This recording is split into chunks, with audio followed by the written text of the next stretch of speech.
Good day to you guys. This is again Rewell from Rewell Reviews, bringing you another Iron Man review. And this time we have the very beautiful reissued Mark 1. So this is a reissue of a reissue. So basically this is already 3.0.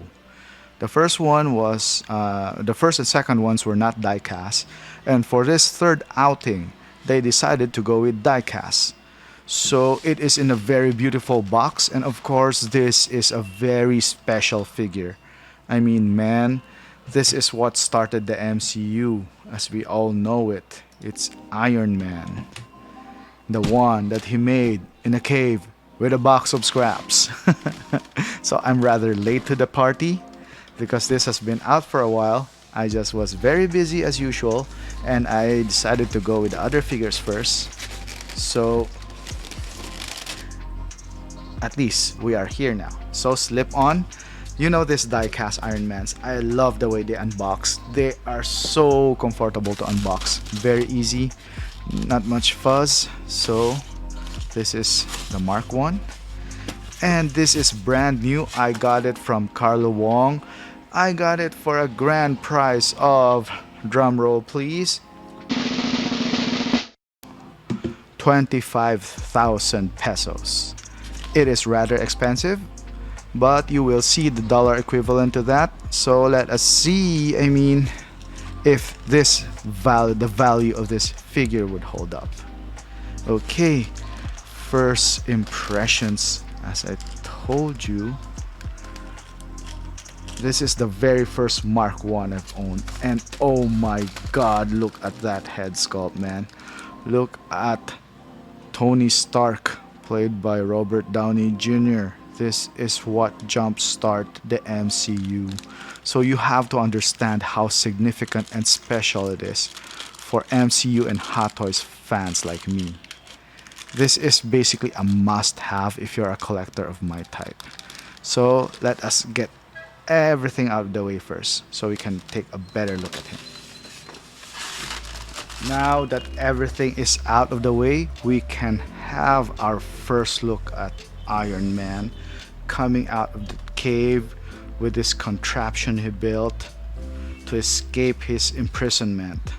So it's a very clunky armor. It is very Iron Man in the Iron Mask, and the proportions would look weird. For me, his arms feel like they're shorter, but you know what? It is in proportion. It's just the nature of the suit itself, because remember, Tony and the good doctor, God, forgot his name at this moment, this recording, but it's what they came up with to save themselves. So look at the detail of the machinery, the tanks, and even Tony's suit underneath this armor. And you know what? I haven't even taken off the foam here. So right off the bat, it is so hard to put this back. After I took this piece of plastic on his neck, it was just so hard to put on back, so I had to take this out first so I can put this in here. It is unexpectedly hard, okay? So see you when I put it back in again. And I am back. That took a while because I made the mistake of putting the larger peg into the smaller hole. So yeah, remember, the bigger peg attaches to the head and the smaller peg attaches to the neck, which is hard. I had to pull it out with the pliers because it just won't, because it keeps on swiveling. Okay, so now I got that the way. That took a while. So that sort of killed my momentum for this figure. So yeah, this is sort of not very easy to deal with. So, but we're done and over with that, and now we're here to appreciate Iron Man. Again, as I was saying, this is a very beautiful figure. The armor would look clumsy in some areas, in some angles, but that is because of the nature of the suit, man. This is not a perfect suit at all. Uh, the Ironmonger suit is the perfect version of this type of armor. So they would look it would look good if you stand it close to the Ironmonger. So so let us look at what's in the first tray. So we so here we have the first tray, and it's just very simple. This fire effects. Sorry about that. This open hands. There are no other hands, but you know you probably wouldn't need that. You probably would not even use this. And of course the Iron Man helmet. This is die cast. This is very and this comes with a special edition because I got it, and you have to have this, man. This is the man in the iron mask, which is where Iron Man was based on. So it's pretty cool, you know, if you're a fan and all. Okay, so let us look at the second tray. Let us move this to the side a bit and take a look at the second tray. So the second tray, which starts from here, has this. I don't know why. I don't know if this is supposed to come off, but it came off. It was off when I first saw it. It's a very, very good Iron Man Marvel Studios print, as a testament to how where everything began, you know. And this extra set of wrist pegs, wrist ball joints, in case you break them. Of course, this sort of pseudo diorama stand, where I guess you could lay flat in here to make your Iron Man taller. It's a bit slippery though, so you have to have a stable ground in where you put in. So even though this was based on the Justice League stand, it still looks pretty cool, and they changed it enough to have a thing of its own. It looks really good, man. So let's put Iron Man here. I also noticed this one. So it's in different shape, so it's a more modern shape than just the typical straight line there. And this comes off all the time, so I might have to like put in blue putty on it or something so it would stay on. Yeah. So let's put him on here. This figure, I'd be very satisfied to put this figure in a museum pose, because you know it is Iron Man. It is significant. It deserves to be in a museum pose. If you're going to ask my opinion, figures that deserve that would look good in a museum pose are figures that are iconic. So there are people who sort of complain that it was hard to pose him with this uneven base and stuff. I've heard reviews that said that, but for me personally, I do not mind it, man. I really do not mind it, because it's such a badass figure in its own right that this is just perfect. A perfect way to put him in my display.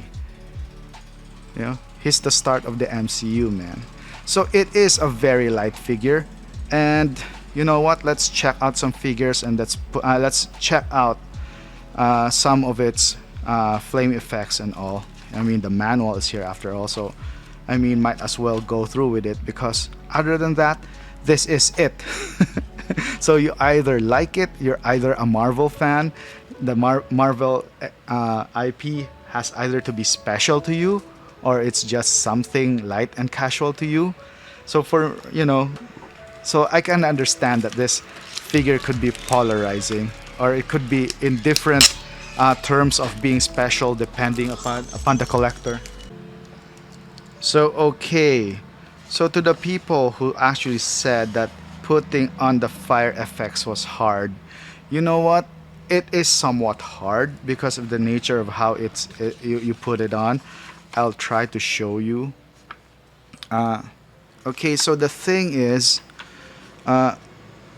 you have to take off the wrist and insert this fire effect on the ball joint and put it back on. And the downside of that is that if you look closely, and it might disturb you, is that there's this clear plastic there instead of it being covered by the metal hand. I mean, the more you stretch it, the more you see it, I guess. So I'll try. So this hand here does a better job of covering that, but the left hand would expose that ball joint. So there is that factor. Okay, I'm trying to hide it because this armor here covers it. So I'll try to put on the flame effect here too. So one way of doing it is I suggest you take away this entire ball peg first by using pliers, and then just inserting the flame effect on like this. Put this in the wrist and put it on like that. So I'll show you the finished version later. Okay, my turn. Now, okay, so it took me a while to figure out, but one detail of the instruction I forgot was to actually remove the wrist cover. There's two of them, one is bigger than the other. I don't know which is which, but again, it doesn't. The downside of this arm here is that you will see it bit exposed, the transparent thing. Yeah, it's hard to see here, but it's sort of disturbing when you see it in real life. Okay, so it's not the most stable base after all. But it's not the base's fault. It was my fault. I haven't readjusted it because it took me a while to attach the flame cover. But when you get the gist of it, when you do what I did with the pliers, and then very important step, removing the wrist cover, it's just gonna be a walk in the park. So that is a very cool offensive pose. My turn for Iron Man. And you know what? Since we are near a computer, you know what? Let's just hook it on in a USB or something. Okay, we have it hooked to the USB, and this button is the on and off. The manual says that. Yeah. So there, you can hear a bit of noise there. Let's try to turn off the lights. Yeah, you can see the red effects from the flamethrower. I wonder if it's not as aligned. I'll align the fire. So this one has that red thing going on, and the arc reactor's glowing hot right there. So it's up to you whether you're gonna have it lighted on, but it is gonna make that noise. It is really gonna make that noise. So when you have strong lights, you can do without hooking it up, because it's only the arc reactor that matters here. So it's not much of a loss. So all in all, I love this figure. It is hard to find an Iron Man figure I won't like. All of them are pretty much home runs for me, man.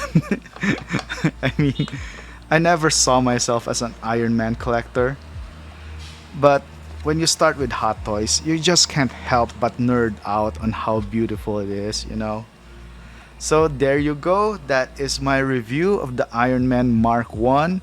It is my first Mark 1 ever. I have nothing to compare it to, and for the amount it's worth, again, 25,000 pesos. Is it worth it?